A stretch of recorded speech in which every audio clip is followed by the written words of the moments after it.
नमस्कार स्टूडेंट्स, कैसे आप सब लोग। उम्मीद करता हूं कि आप लोग बहुत अच्छे होंगे, स्वस्थ होंगे और अपनी पढ़ाई कर रहे होंगे। लगातार आप लोगों का सपोर्ट मुझे मिल रहा है, उसके लिए बहुत बहुत धन्यवाद, बहुत बहुत आभार। ठीक है, देखिए, मैं आपको जो नरेशन के टॉपिक्स करा रहा हूँ, धीरे धीरे करके और भी चीजें बढ़ाता जाऊंगा, तो सारी चीजें अपन कंप्लीट करते चलेंगे। मैं आपको जो नरेशन पढ़ा रहा हूँ, उसमें नरेशन में मैं आपको बता रहा हूँ कि नरेशन किस तरीके से अपन को पकड़ना होती है। इसके चार ऑप्शन दिए होते हैं। चार ऑप्शन में से अपन को ये देखना है कि कौन सा कीवर्ड पकड़े और कौन से कीवर्ड के हिसाब से अपन आंसर लेकर आ सकते हो।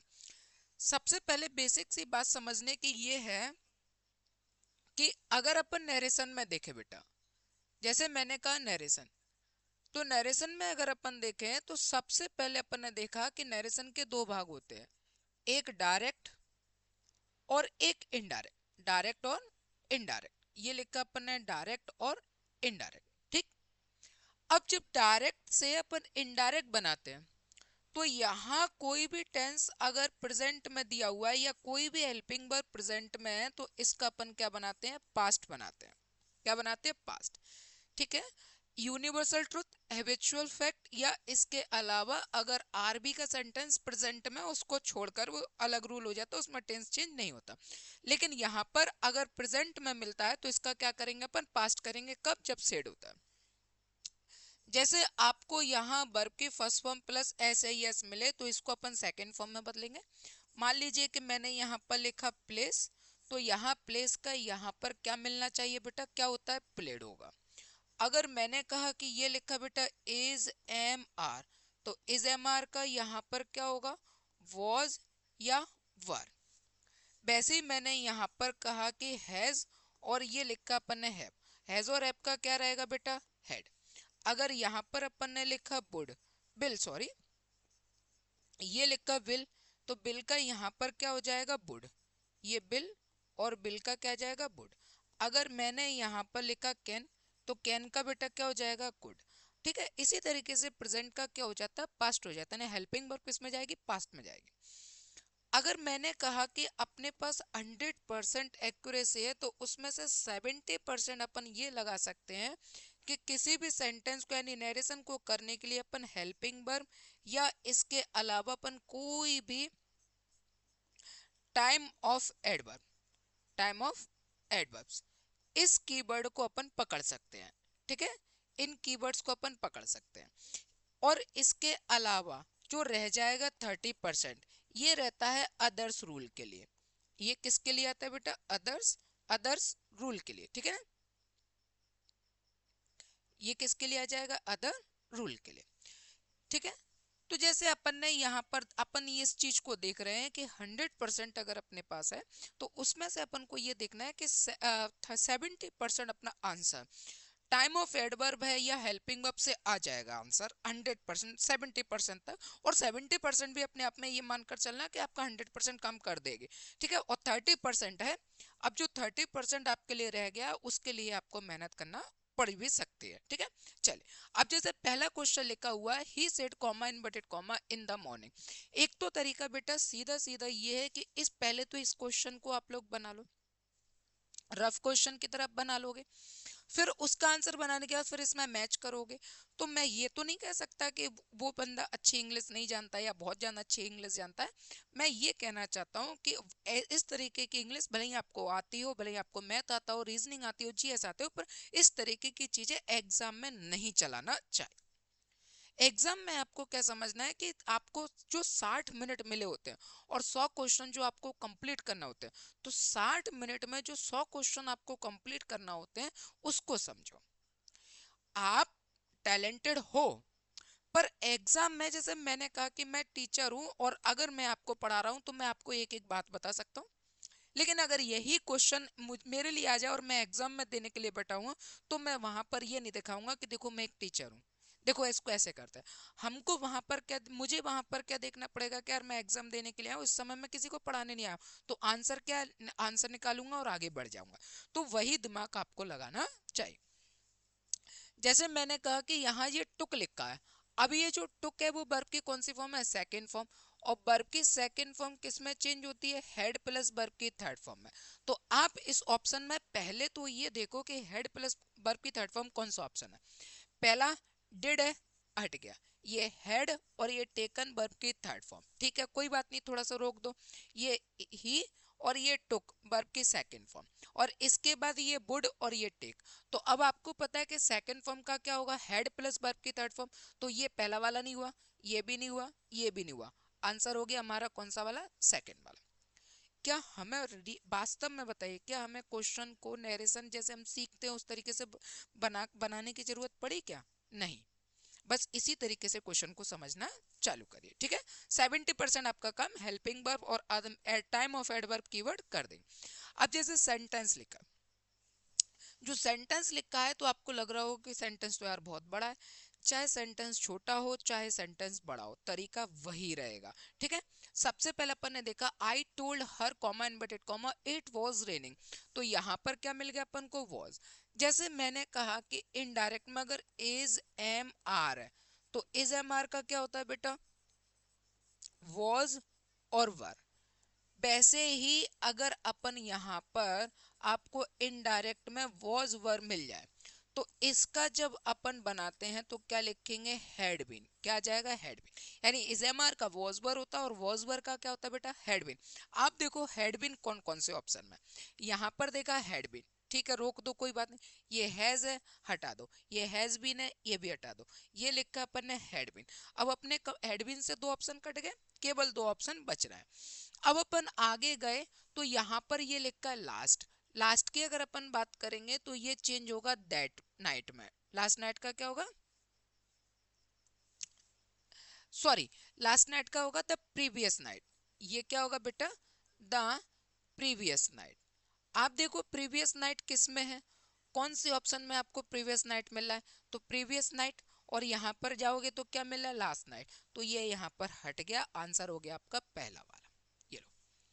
क्या बताइए, जितना बड़ा सेंटेंस लिखा है उतने बड़े सेंटेंस को अपन को करने की जरूरत पड़ी नहीं।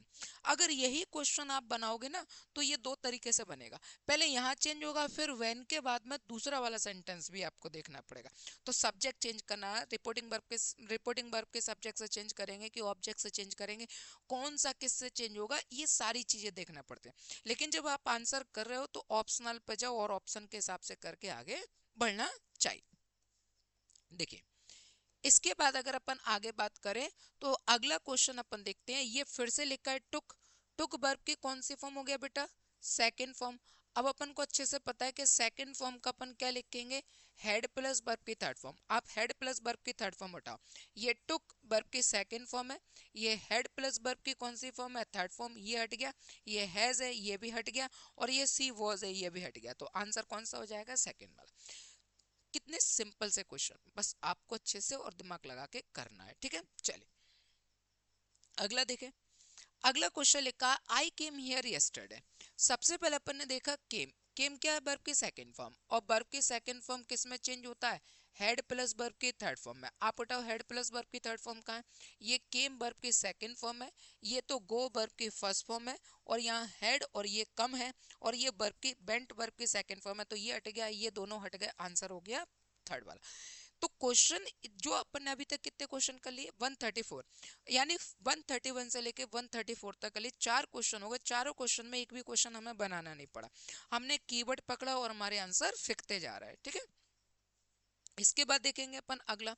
तो अपन ने देखा था गवर्नमेंट इज राइटिंग लेटर्स। तो सबसे पहले अपन को उठाया इज एम आर। अब हमें अच्छे से पता है कि is M R, is M R का बेटा क्या होता है, वॉज वर। आप वॉज वर उठाइए, यहाँ पर इज है, ये हट गया, ये वॉज है, ये बिल है, ये हट गया। और यहाँ पर ये वर्ब की कौन सी फॉर्म है, सेकंड फॉर्म, तो ये भी हट गया। आंसर कौन सा हो गया, सेकंड वाला। ये लो, ठीक है। यानी बहुत सिंपल है बेटा। इंग्लिश, इंग्लिश उतनी कठिन नहीं है जितना उसको बना कर रखा है। आप इंग्लिश को इतना कठिन मानकर नहीं चलिएगा। वो बात अलग है कि हमको स्टार्टिंग से ही नहीं पढ़ाया गया है, गवर्नमेंट स्कूलों में पढ़े हैं, पुअर बैकग्राउंड रहा है, ग्रामीण से रहे हैं, तो इंग्लिश हमको सिखाई ही नहीं गई। और फिर जब हम आगे जाके जब एसएससी वगैरह करते हैं, फिर हमें जो अच्छी इंग्लिश मिलती है, हाई इंग्लिश मिलती है, अपन वहाँ जो सीखने का प्रयास करते हैं, तो वहां पर फिर हमको लगता है कि यार इंग्लिश तो बहुत बेकार सब्जेक्ट है, इसमें ये आता है, ये आता है, इंग्लिश ये नहीं हो सकता, वो नहीं हो सकता। और फिर कुछ महानुभाव ऐसे भी होते हैं जो आप थोड़ी बहुत जब इंग्लिश सीख जाते हो तो वो आपको एम्ब्रेस्ट करते हैं, सिखाते हैं, अरे तो वो तो इंग्लिश आ गई, तो बड़ी इंग्लिश जानता हूं, तो वो सारी चीजें करते हो। तो इससे डरना बंद करो। आती है तो ठीक है, आप गलत पढ़ो, गलत पढ़ो, जिसको जो करना है। अच्छा एक बात बताओ, शॉर्ट वीडियो के क्रिएटर्स कैसे हो गए? अपने पैसा कमाने के लिए या फेम के लिए या आगे बढ़ने के अपने खुद की बेइज्जती करते हैं। एक कॉमेडी का मतलब हो गया अपने आप को सार्वजनिक करना, यानी एक बेइज्जती का रूप बना लेना, अपने आप को एक इंटरनेट का इंटरटेनमेंट का जरिया बना लेना। यही तो है। यानी आप अपने आप को शो ऑफ करना चाहते हो, आप अपने आप को देखो एक हास्य व्यंग में आप अपने आप को शो करना चाह रहे हो, और तब आपको बुरा नहीं लगता जो इतने सारे लोग देखते हैं। अब आपको कोई चीज पढ़ना नहीं आ रही है, इंग्लिश नहीं आ रही है, और फिर चलो सीख गए। अब कोई बहुत ज्यादा इंग्लिश सीखा हुआ है, वो आपको कहता ऐसे नहीं पढ़ते इसको ये पढ़ते, तो मैं ये बोला नहीं आता, तो आपको उस समय बुरा लग जाता। किसी का बुरा मत मानो, जैसे आती है जो आती है उसको समझो, वही ठीक है। इंग्लिश आधे से ज्यादा बेकार इसलिए नहीं है कि उसके रूल्स बेकार हैं या हमने नहीं सीखी, वो तो एक फैक्ट है ही है, लेकिन उसलिए भी बेकार है कि जब हम सीख जाते हैं तो हमसे जो जाना सीखा होता है वो हम पर जाना इतराने लगता है कि अच्छा इंग्लिश जाना आती है, जाए मैं बताता हूँ बात। तो ये सारी चीजें देख।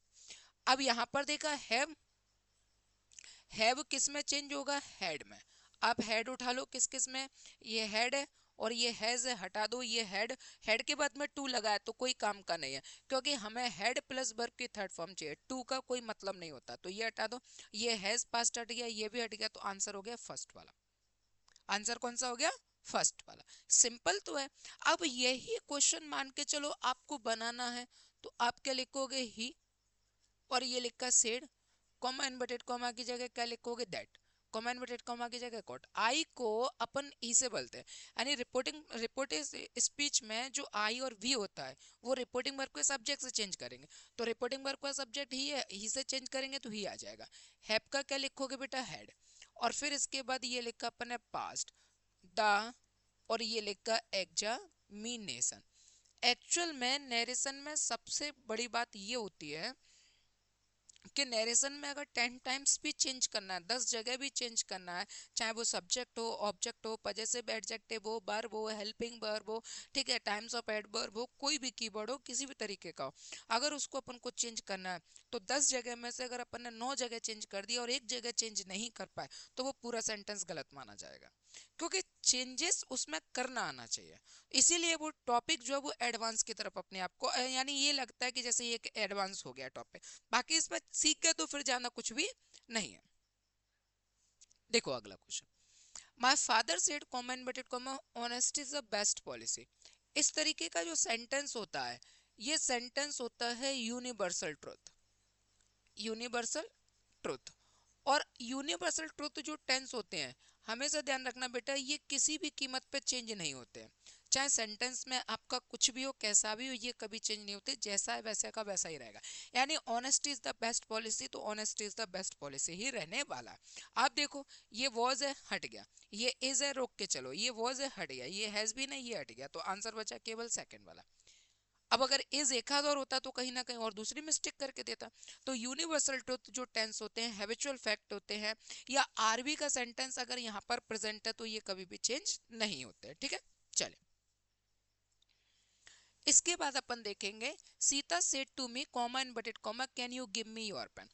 जैसे सेंटेंस अपन ने देखा तो can you give me your pen, last में क्वेश्चन मार्क लगा। अब क्वेश्चन मार्क को देखकर अपन को क्या लगेगा कि इंटरोगेटिव हो गया, फिर अपन उसको इंटरोगेटिव के हिसाब से बनाएंगे। इंटरोगेटिव आना चाहिए, टाइप आना चाहिए उसको कि क्या लगता है क्या नहीं लगता। सेट की जगह आस्क का प्रयोग करेंगे, कॉमा इनवर्टेड कॉमा की जगह इफ या वेदर का प्रयोग करेंगे, और फिर सेंटेंस पूरा सिंपल रखेंगे। ये सारी चीजें हमको आना चाहिए। पर बहरहाल अभी हमको काम के लिए क्या करना है कि जैसे क्या लिखा है, तो हमें देखना है कि कैन की जगह किसका प्रयोग करना है? कुड का। आप कुड देखो कहाँ कहाँ है, कैन है हट गया, ये कैन है ये हट गया, और ये इसमें तो है ही नहीं है, ये हट गया, कुड अकेला ये बचा, तो आंसर आ गया। बताओ, ये नरेशन है। जितना एडवांस टॉपिक है उतने ही इसको इजी भी बना सकते हैं अगर अच्छी प्रैक्टिस हो रही है अपनी तो। चले, इसके बाद देखते हैं अपना अगला क्वेश्चन। अब नेक्स्ट क्वेश्चन जैसे लिखा हुआ है ना, तो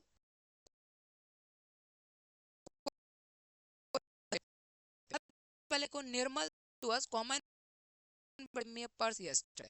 अब ये जो सॉरी, ये जो गेव है ये वर्ब की कौन सी फॉर्म है? Second form. अब सेकंड फॉर्म को अपन को अच्छे से पता है क्या हो जाएगा, हेड प्लस वर्ब की थर्ड फॉर्म।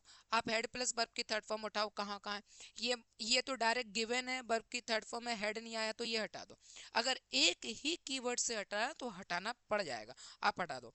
अगला गया, ये लिखा है हेड और हेड के बाद गिवन वर्ब की थर्ड फॉर्म है, ठीक है रोक के चलो कोई बात नहीं। ये लिखा है हैज और ये गिवन हैज नहीं चाहिए, हमको हेड चाहिए। अगले में अपन ने देखा तो हेड और ये गिवन वर्ब की थर्ड फॉर्म, ठीक है काम दे रहा है, यानी हेड गिवन आ रहा है, कोई बात नहीं। अब दोनों में अपन कंपैरिजन देखेंगे। कंपैरिजन देखा यहाँ पर, तो यहाँ पर निर्मल टोल्ड अस दैट, ठीक है, his father had given him a purse yesterday, और ये लिखा द प्रीवियस डे। तो पर अपन ने दूसरा वाला कीवर्ड पकड़ा यस्टरडे। यस्टरडे चेंज होता है द प्रीवियस डे में, ये किस में चेंज हो जाएगा बेटा, प्रीवियस डे में।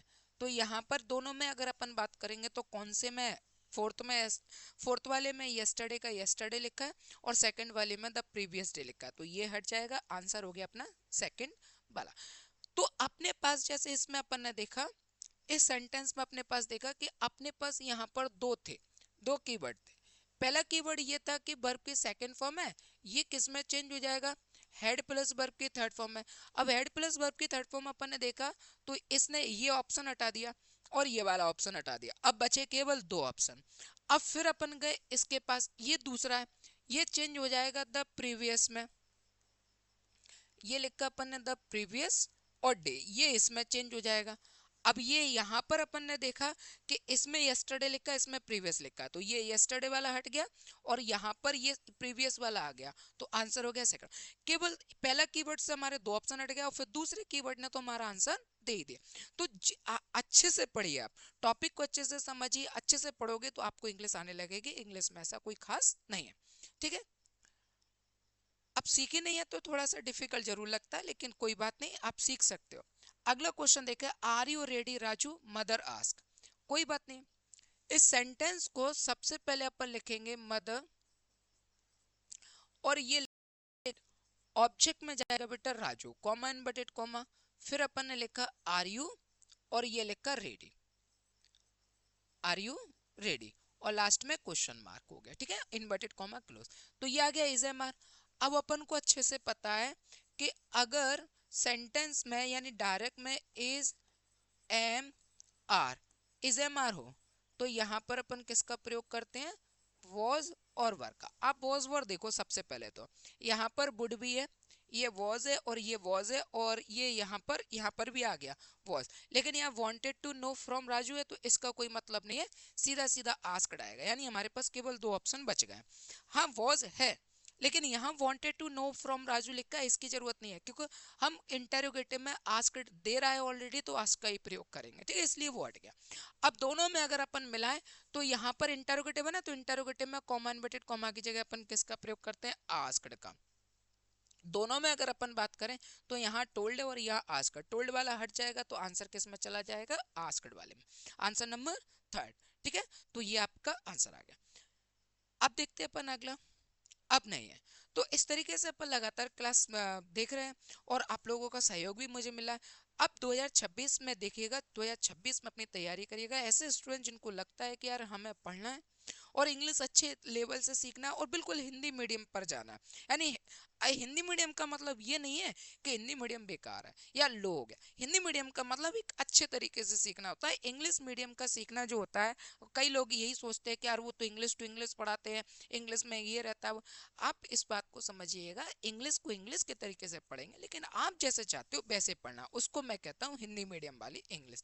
तो आप लोग भी पढ़ सकते हो। आपको करना है कि प्ले स्टोर पर जाकर आपको the Naval sir group of education की एप्लीकेशन को डाउनलोड करना है और उसमें पेड कोर्स करके आपको लाइव क्लास में जुड़ना है, जहां आपने देखे कि मैंने ये क्वेश्चन आपको कितने वेरिएशन से करा है। आप सोचिए कि पूरा का पूरा टॉपिक है, पूरा का पूरा चैप्टर कितने अच्छे से अपन पढ़ सकते हैं। तो उम्मीद है कि आप लोग इंग्लिश को अच्छे से सीखोगे और अपने एसएससी एग्जाम को क्रैक कर पाओगे। नमस्कार, जय हिंद।